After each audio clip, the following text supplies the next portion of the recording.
Well, good evening and welcome to Look the Way You Feel, the facts, the myths, and the misconceptions of plastic surgery, which is part of the Dartmouth-Hitchcock Health's Healthy Living series. I'm Angelica Ladd, Community Relations Specialist here at Dartmouth-Hitchcock Health. And this evening, you will hear from Dr. Michael Tantillo, plastic surgeon at Dartmouth-Hitchcock Manchester. But first, we just want to cover a few housekeeping items. Thank you to everyone who submitted questions ahead of time. Dr. Tantillo will address those during this evening's program. And if you have any questions throughout, please submit them using the Q&A function, and we will work those into the program or answer them at the end. So tonight's presentation is being recorded and will be available on the Dartmouth-Hitchcock Health YouTube page later this week. Closed captions are also now available. Following the presentation, you will receive a link for a quick survey. We ask that you it's just about 3 minutes or less. And by completing that survey, it will help us with future Healthy Living series programs.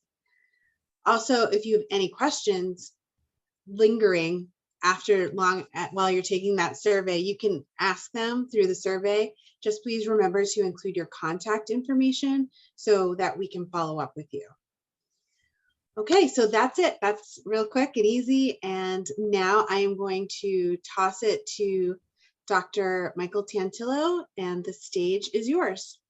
Thanks, Angelica, and thanks to all you guys for taking some time out of your beautiful summer evening to spend with us. And hopefully this will be, enjoyable and informative. And again, any time questions come up, I'm happy to be interrupted, make the talk as interactive as a Zoom talk can be.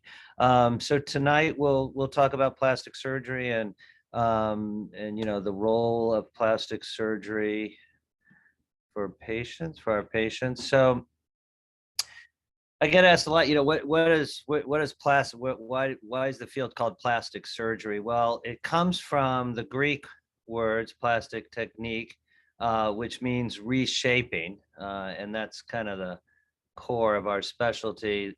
The term plastic was first applied to surgery in 1839. In 1909, it was first applied to the material. So we were 70 years ahead of the material. In this picture is a picture taken in 1954 of Dr. Joseph Murray, who was a plastic surgeon at the Brigham performing the world's first kidney transplant. So just to say a word or two about board certification, it really is a buyer beware world out there because, people can create a quote unquote board and market themselves as expert or expertly trained, in plastic or aesthetic surgery. There are really 4 core aesthetic boards or specialties: that of plastic surgery, ENT, dermatology, and ophthalmology. The American Board of Otolaryngology does have a sub-board of facial and plastic reconstructive surgery. But beyond that, a physician can claim to be a plastic surgeon without any real board certification or training. We legally don't have claim to the term plastic surgery or plastic surgeon. So you just want to check out the credentials of your plastic surgeon before diving in too deep. Tonight we'll talk about reconstruction and aesthetics in medicine and surgery.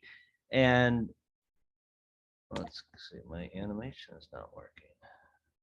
Oh, here we go. So one of the things that is, I think, very cool about plastic surgery and attracts a lot of us to plastic surgery is all of the people depicted in this slide could very well be plastic surgery patients or patients of a plastic surgeon. And that is, I would say, a unique thing about our specialty. We really, aren't confined to, an age or a demographic or an organ system or a body part. We really, operate head to toe, infants, on patients, from infancy, all the way up to the elderly. So where do we start to talk about plastic surgery? And plastic surgery overlaps with skincare and dermatologists to and estheticians to varying degrees. But a lot of what we do is with the skin, and so I'd be remiss if I didn't mention that skincare is an important part, of overall health, and that really is, protecting from the sun, vigilant use of sunscreen, and avoidance of tobacco, and in eating a healthy diet. And again, some plastic surgeons' offices have these services within their office, and others don't.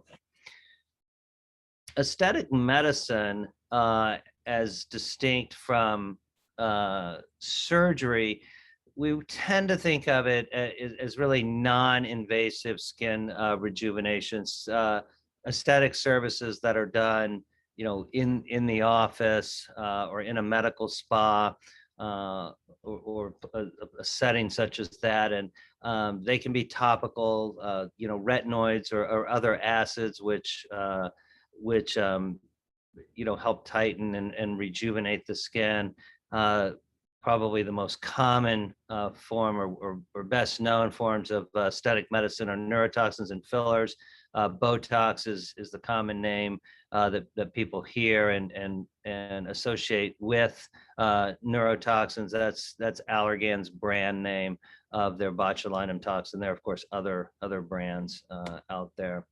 But neurotoxins and fillers are, a really powerful part of, of aesthetics. They're very commonly used. This is a picture of one of my partners, Jennifer Canisi, injecting a patient, and these are her cases. And these are examples of, what neurotoxin can accomplish. Neurotoxin weakens muscles of animation. And then subsequent to that weakening, the lines that are caused by that animation soften or disappear. Neurotoxins are temporary, and people get them every 4 to 6 months. These are some examples of a dermal filler. The slide on the left is a patient's nasolabial folds obviously being treated. A common sign of aging is volume loss and soft tissue descent, really highlighting the nasolabial folds. And then on the right is a patient who's had their cheek volumized with filler. Fillers last a little bit longer than neurotoxins, anywhere from 1 to 2 years, but they are also temporary. Lips are a super common area of treatment. There's just a couple of examples of patients who've had their lips treated with fillers. The most common fillers that are used is hyaluronic acid fillers, and these are 2 examples of various types of hyaluronic acid being used to fill the lips. Aesthetic medicine also involves non-invasive body contouring. The most common is fat reduction, and there's two primary ways that we reduce or remove fat in a non-invasive way. One is basically to cool it, one is to heat it.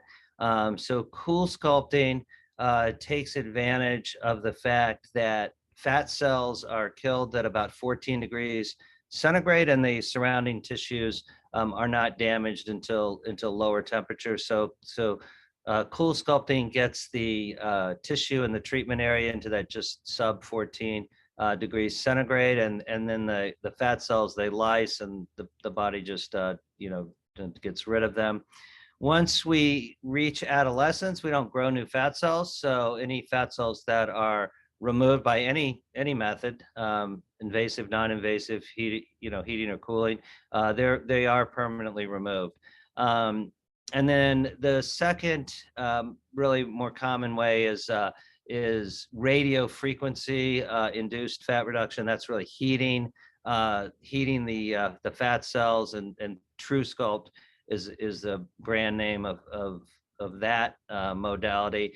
And people, there are some synergies between the two treatments, and so they can be marketed as fire and ice, for obvious reasons.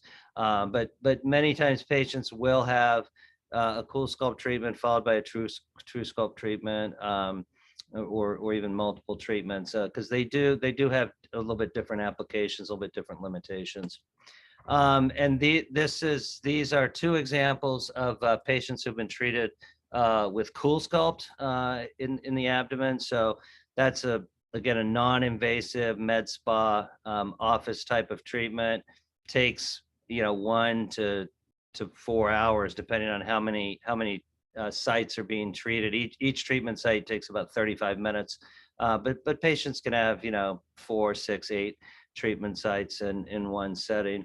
And then True Sculpt, similarly, these treatments are a little bit faster. They're 15 to 30 minutes, and again, multiple areas can be treated. So there's definitely very, very good, very real results with non-invasive treatments, and the market is really reflecting patients' real desire and preference for obvious reasons to have a non-invasive treatment. I mean, treatments that are effective and non-invasive, don't require surgery, don't require downtime, are just, are more and more popular, and certainly will continue to be more and more popular as the treatments get better. There gets to be more treatments, the technology improves, which just allows us to do more and more without surgery. But we do have surgery does, have a role, thankfully for the surgeons, I guess. But there are still, aesthetic medicine and surgery will be certainly complementary to one another. And really, the more invasive the procedures, the more control that the surgeon has over the result. And we really are trading scar and, I suppose, downtime for contouring. But even in the operating room these days, we are incorporating technology. There are some radio frequency skin tightening devices, for example, that can be combined with liposuction or some other or other facial aesthetic surgery, for example. So what people ask, what's the difference between aesthetic and reconstructive surgery? And there's no there's no firm and fast definition of it. Most of the time we take the practical distinction and just delineate who's paying for it. If it's an out-of-pocket patient pay procedure, we tend to call it aesthetic surgery. And if it's a procedure that is reimbursed by one's healthcare insurance, then we tend to call it reconstructive.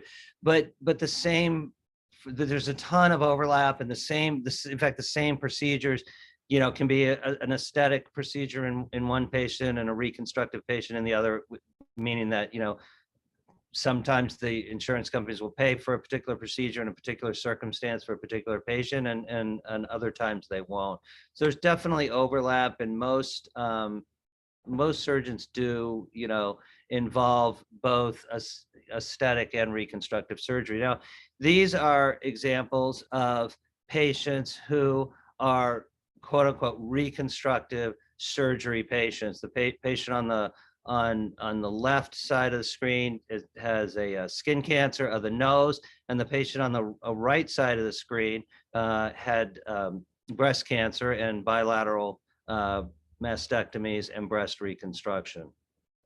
So, I think good reconstructive surgery becomes aesthetic surgery, that we get to the point where, we're not only just, fixing the problem or closing the wound or whatnot, but we're doing it in such a way that patients, feel good about themselves, feel confident, they're not constantly reminded of, the fact they had a wound or a cancer or, whatnot. So I thought we'd just first talk in anatomic, talk anatomically about some examples of plastic surgery in patients. And really this talk, is going to be patients, women in the 20 to 60-year-old demographic roughly. And so common operation is a facelift, and this is sort of particularly when I started in practice, this was your typical aged patient one would see for a facelift, in her 60s, some sagging skin, sagging neck, that was treated with a standard facelift, still a terrific and commonly performed operation. But as time and techniques have gone on, now this patient, more recently 40s, this is a facelift patient. She had a facelift along with fat transfer to volumize her, to add volume to her mid face. And this is the kind of patient that 20 years ago we would have said you're not ready for a facelift. But to me, this has gone from a patient that looks kind of sad to a patient that looks happy and vibrant and engaged. So that's a combination of a facelift procedure and a fat transfer procedure, a procedure that takes fat from one part of the body and moves it to another. We do this all over the body: the face, the hands, breast, buttock. Fat transfer is a more and more commonly performed procedure. The eyes are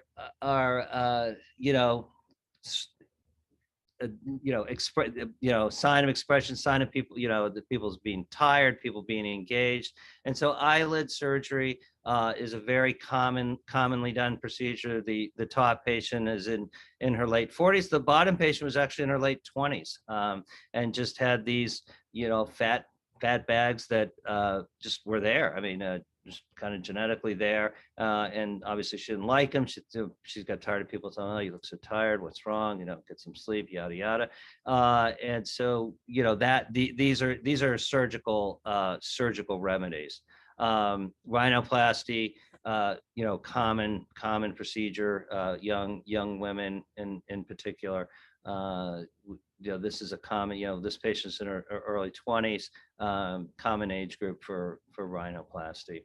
And then this is a patient that I showed when I was talking about, the difference between aesthetic and reconstructive in the blend. This is a skin cancer, a melanoma of her nose. This is what the Mohs surgeon removed. I'll spare you the picture with all that skin removed. This is her reconstruction, where we take tissue from her forehead and bring it down and reconstruct the nasal tip. That she has to live like that for 3 weeks. And then, at the end of the reconstruction, a result that, gets her back to not focusing on her nose and, not being self-conscious of that. Body surgery, breast and body surgery, another common area that we see patients for. Breast implants get a lot of press. Honestly, they like many things, the negative press is louder than the positive press. But these are examples of two patients. One is a breast cancer patient. One is a patient who's had a cosmetic breast augmentation. So we use breast implants, in both, for both types of patients. Breast implants have been around since the early 60s. Dr. Cronin in Texas first developed came up with the idea of breast implants. Although, I forget the year, like in the early 1700s, a surgeon moved a lipoma to fill a breast tumor defect. It didn't work out too well, but it was it's a good try. So the things that make up breast implants, we have the shell of the implant, that's the outer part of it. We have the shape of the implant. Is it round? These are 3 round implants shown, or is it teardrop? And the fill material, which is either saline, which is salt water, or silicone gel. For breast reconstruction, oftentimes we will use a tissue expander to expand the skin envelope after the mastectomy, and then 3 to 6 months later, take the expander out and replace it with a permanent implant. The expanders are filled in the office with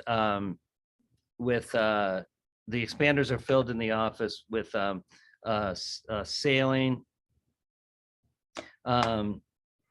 Excuse me, the expanders are filled in the office with saline, and then most of the time these days we use silicone gel-filled implants, both for breast reconstruction and aesthetic cases. Implants, like all medical devices, do have their complications. And these complications can certainly require revisional surgery. And while the complication rate is low, we would never consider them to be lifetime devices. So most patients who have breast implants will have them replaced at some point. That notwithstanding, this is a study from Sientra, one of the 3 implant manufacturers that we have that provide us implants in the United States, with very, very high patient satisfaction rates. This is a breast augmentation cohort study. And it's hard to get 90% satisfaction for, I think, Geico and breast implants. Maybe those are the 2 that have 90% patient satisfaction or customer satisfaction. So again, breast implants can be used in aesthetic cases. This is a very common situation. Young woman, between college and professional, her professional world, just wants to feel better in clothes, swimwear, etc. And this is a aesthetic augmentation. This is a patient that again, we blend we blur the lines between aesthetic and reconstructive. This is a congenital deformity. It's called tuberous breast deformity. You notice that her breasts are really underdeveloped, particularly the lower pole of the breast, the lower part of the breast. And so this is treated with a breast implant, reconstruction. And then another patient, early 20s, this was not considered actually a reconstruction, at least by her insurance company, even though significant asymmetry, significant breast ptosis. So this is a patient who obviously had a breast lift along with breast implants placed. Breast lift and breast reduction, another spectrum of aesthetic versus reconstructive surgery. They're the same technical operation. It just depends on how, if the insurance company pays for it, and that is usually dictated by how much tissue is being removed. I mean, we'd like to think that the insurance companies really are interested in patients' symptoms, but the reality is each company has its own algorithm for criteria of approving or denying a breast reduction, and it's really based on the weight, the volume of tissue that is removed. So this, honestly, I believe this was a patient pay procedure, breast lift with breast tissue reduction. This another patient, larger breast. This was a insurance pay procedure with, again, breast lift and breast reduction are the same, technical procedure. So patients who have a breast reduction, quote unquote, also have a breast lift. Body contouring surgery, certainly, very common.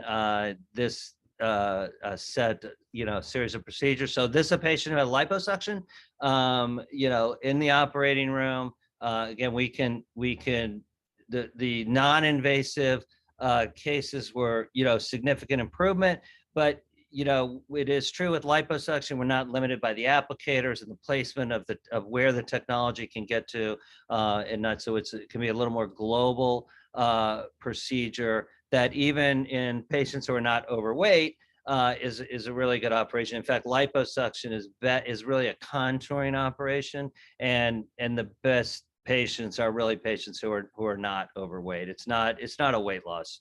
It's not a weight loss procedure.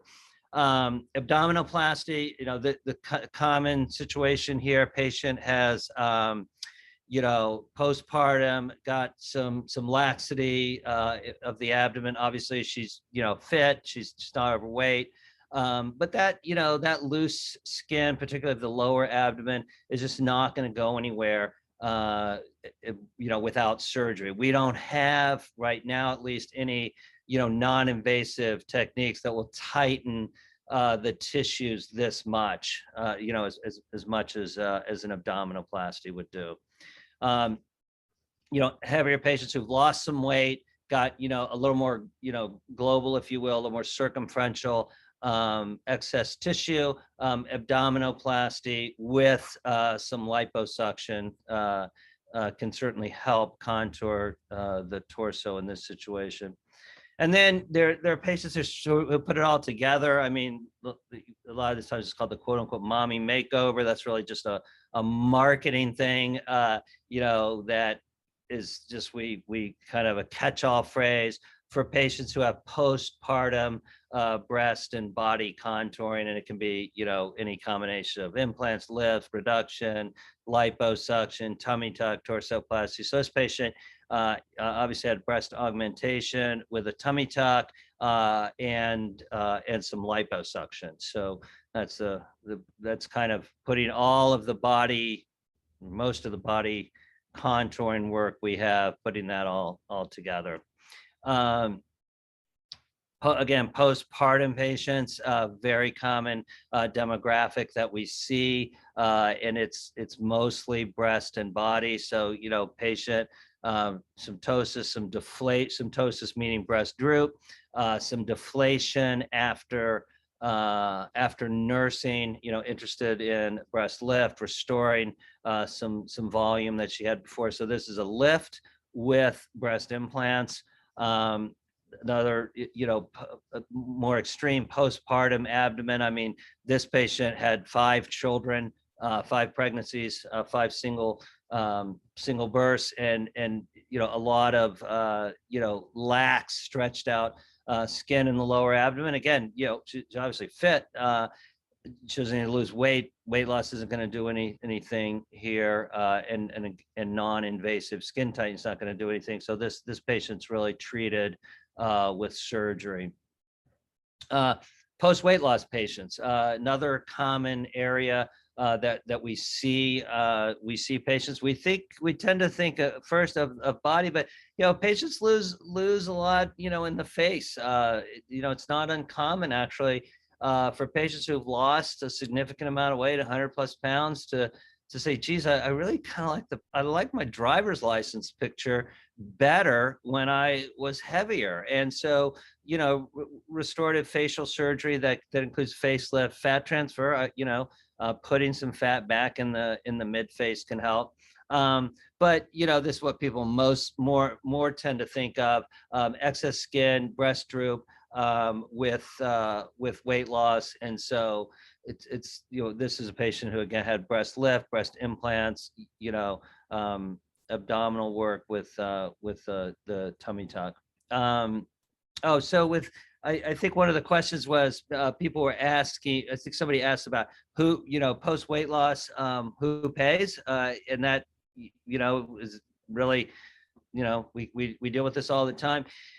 The insurance companies, they vary, and that is really, unfortunately, that's a case by case basis. I really wish they would at least have some objective criteria that we all knew about ahead of time, but to date they don't. So we submit, when a patient comes in who's had massive weight loss, bariatric surgery or not, and is having symptoms of, excess skin and intertrigo and things like that, difficulty exercising. We do make an effort to try to get those approved, but it's really, it's unfortunately just very unpredictable, and more times than not can be disappointing for the patient. Although I will say sometimes we're surprised the other way. Things that we don't think will get approved end up getting approved. But no good answer there. So breast cancer, obviously another area that we as plastic surgeons interface with women, female patients in this age group. And so there are several different types of breast cancer, the breast reconstruction. Sorry, this patient had a right mastectomy, and this is just this is showing her abdominal flap reconstruction before the nipple areola reconstruction, just to kind of show you how that works. So the skin here is from the abdomen, and then all this tissue, this volume, is from her abdomen. It's called a tram flap. This patient who had tram flaps on both sides, bilateral tram flaps. This patient had an implant-based reconstruction. So obviously she had an augmentation on the right side, and then a mastectomy on the left with an implant-based reconstruction. Another patient who had bilateral mastectomies with reconstruction, and so she had back flaps, to muscle and skin from her back with breast implants. So this skin of the back subsequently becomes the nipple reconstruction is done there, and then that's subsequently tattooed. So why do we do, why do we go into plastic surgery? I mean, everybody has their own answer. I mean, for me, I just, giving people, their confidence back to really get out there and, get on with their life, or just feel better about themselves. I'd say that's that's an underlying theme for me. Other plastic surgeons, I'm sure, have their own their own take on it, or own nuance on it. So that's about all I had to say. I'm happy to entertain questions or comments or whatever.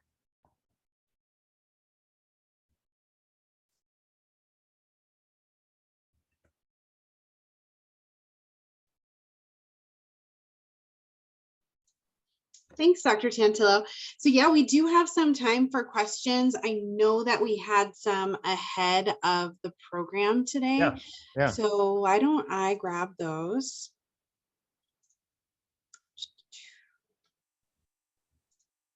I just had it up. Of course, I didn't. There we go.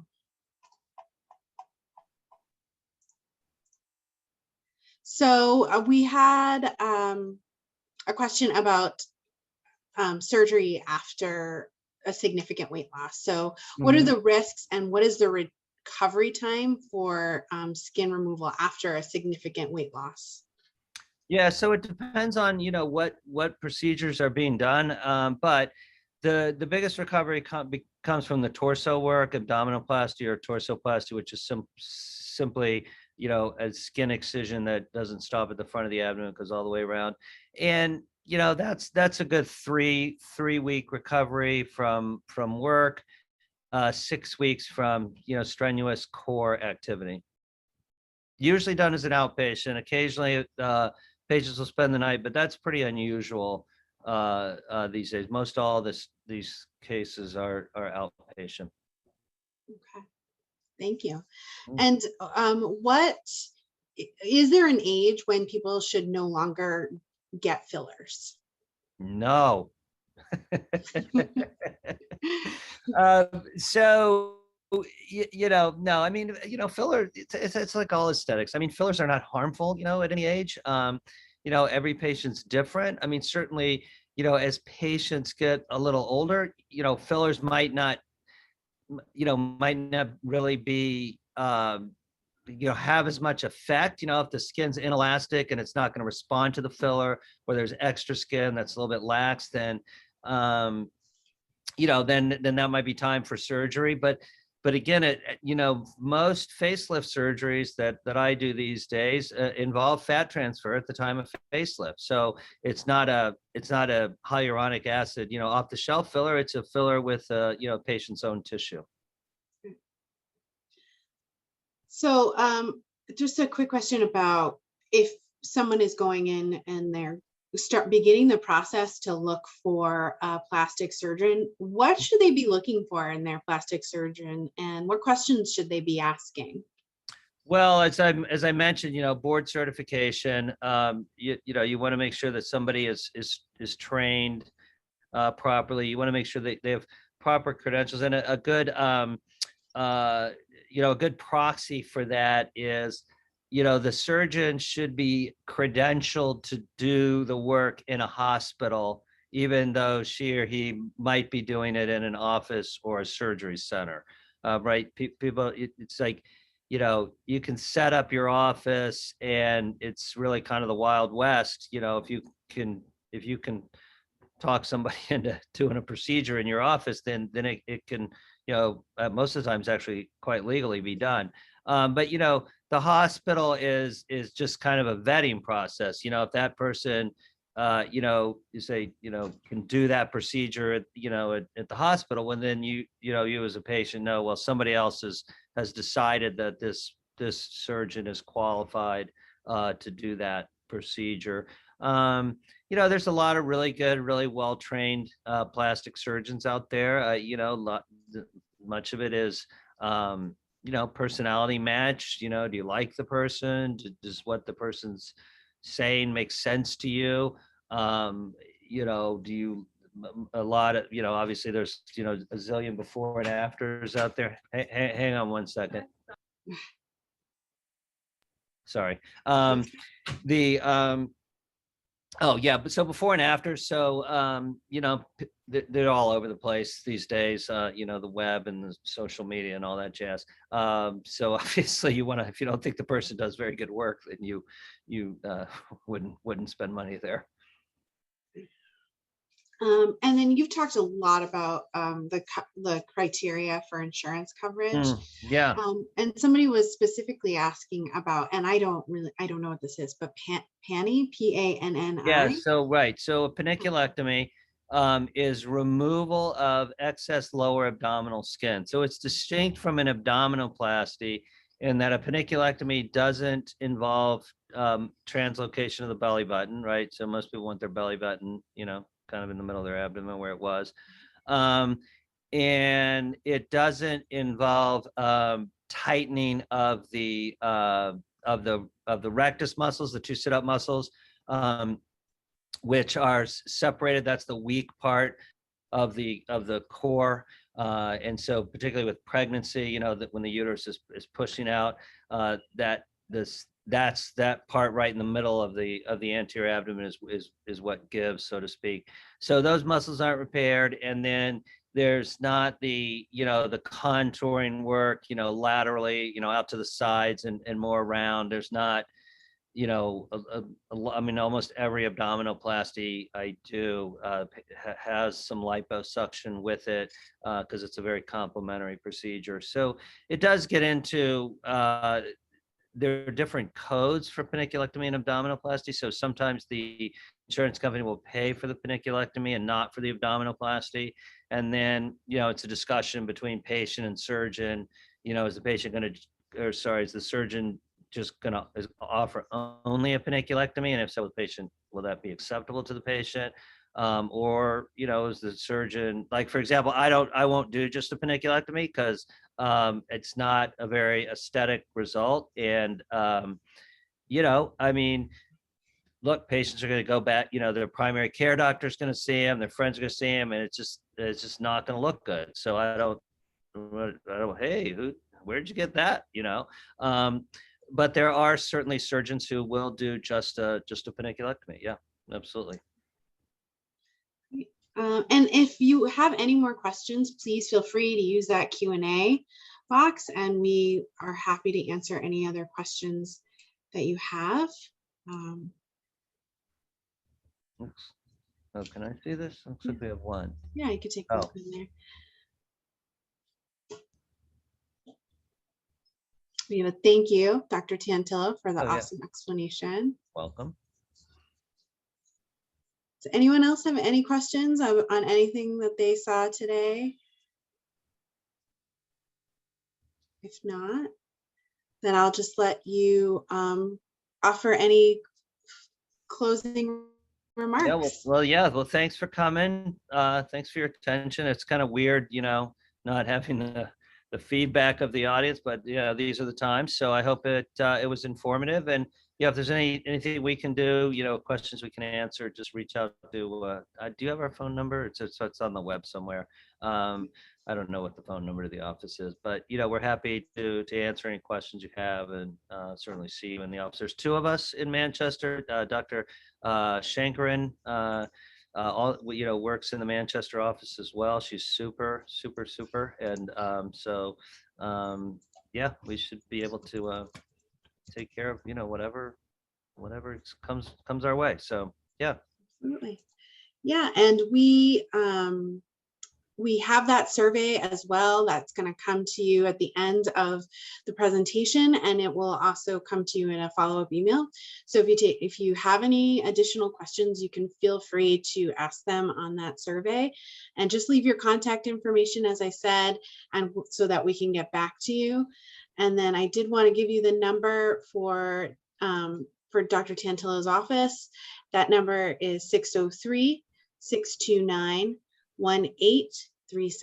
if you have any questions.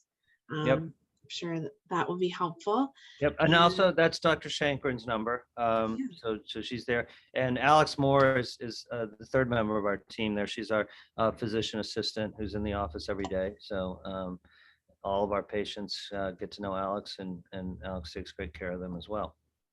Excellent. Well, thank you all for attending today, and we hope that you have a really great rest of the evening, still sunny outside, and we'll look forward to hearing from you in the future. Thanks so much, Dr. Tantillo, for your time and your expertise. Have a good night. Bye-bye. Take care. Bye.